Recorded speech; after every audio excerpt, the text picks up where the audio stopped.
I am Lamont at Large. Today I am in Overland Park, Kansas. I'm standing on the corner of Merriam Drive in Antioch. I am here at an intersection where thousands of cars pass each and every day. Little do they realize that over 45 years ago, a murder took place right at this very intersection, a murder that still remains unsolved to this very day. On August 14th, 1973, Dana Whisler had just got done having dinner with her boyfriend before he was to start his graveyard shift as a trackman for the Santa Fe Railroad. They drove together in separate vehicles side by side down Antioch right here, where about a mile down the road, he made a left onto Broadmoor to start his shift for the night. Miss Whisler continued down the street and, according to eyewitnesses, was being followed by a red car. At that time, this was not a stoplight. This was a stop sign here. And a red car pulled up to Dana Whisler's vehicle, pulled out a gun, fired one time, and took off. Witnesses were horrified to see what had happened. They seen the car, they ran over to the girl where she was slumped over in her seat. They called the ambulance and the police. They came by. They rushed her to Shawnee Memorial Hospital and then transferred her yet again to Kansas University Hospital, where she was pronounced dead. She was shot one time. The bullet entered her left temple and exited her right. When the investigating detectives came to the scene, they recovered a large caliber shell casing at the scene of the crime.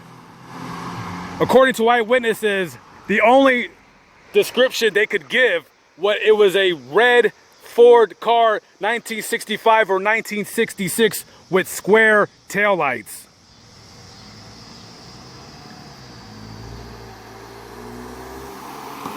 At the time of her death,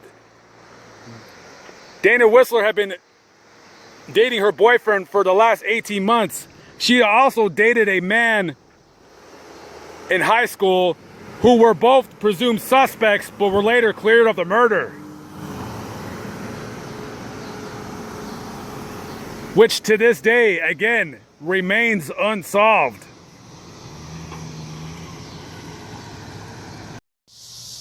And now I am at the Maple Hill Cemetery here in Kansas City, Kansas. I am here where Miss Whisler was laid to rest. This is the grave of Dana K. Whisler, our beloved daughter, January 22nd, 1953 to August 15th, 1973. To the left is her sister, Kana Ray Whisler Buck.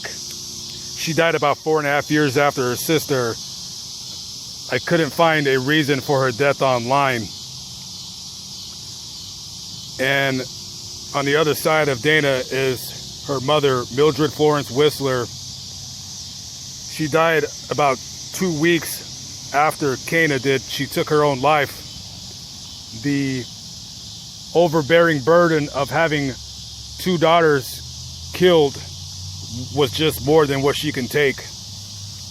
And to her right is the husband, Melvin Ernest Whisler Jr., September 24th, 1934 to September 5th, 2011. 35 years this man lived with 2 daughters deceased and a wife.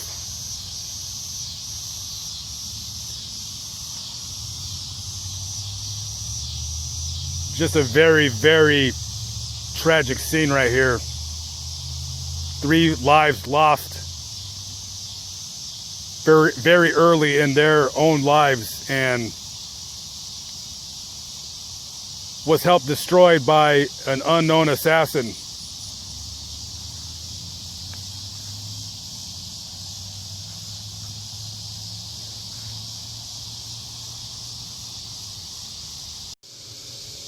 One final note about this case. A man called the hospital where Dana Whisler was brought to on the night of the murder and had asked the operator if a young lady had been brought in with a gunshot wound to the head or the neck.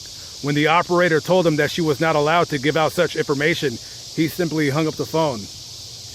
Presumably it was the killer.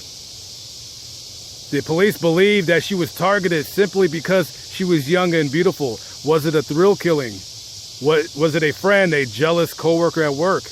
Who knows? This murder has remained unsolved for over 45 years. If you have any information that could resolve this case, please call the Missouri Tips Line, 816-474-TIPS, or you can call the Overland Park Police Department Homicide Unit, 913-344-8711. I'm Lamont at Large. Thank you for watching. Peace out.